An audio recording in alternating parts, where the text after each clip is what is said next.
is how many real solutions are in this equation. And so, actually that should say y equals to be an equation. So how many real solutions are here? This is where we only care about the discriminant, which is the part of the quadratic formula that is underneath the square root.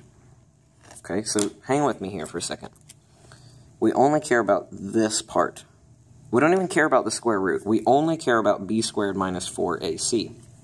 Because if this turns out to be a negative number, well then we have a negative under the radical, and then we have imaginary solutions. If this turns out to be a positive number, well then you just simplify radicals and you have two real solutions. And there's a third scenario. What if this is not positive or negative, and it actually is 0?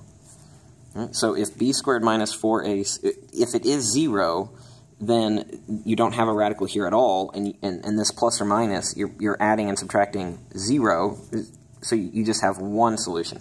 So if b squared minus 4ac is bigger than 0, if it's positive, you have two real solutions.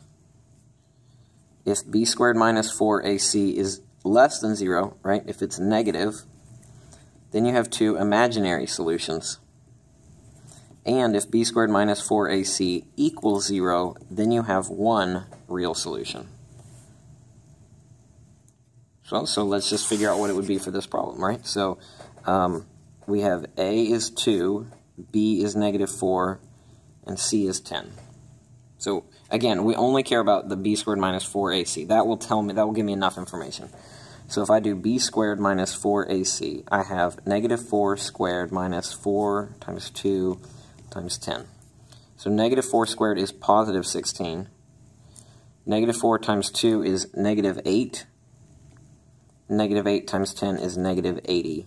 So you don't even have to calculate what this is. All you need to know is that 16 minus 80 will be negative.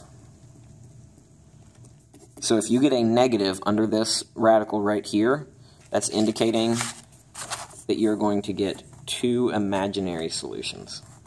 So how many real solutions are there? There are no real solutions.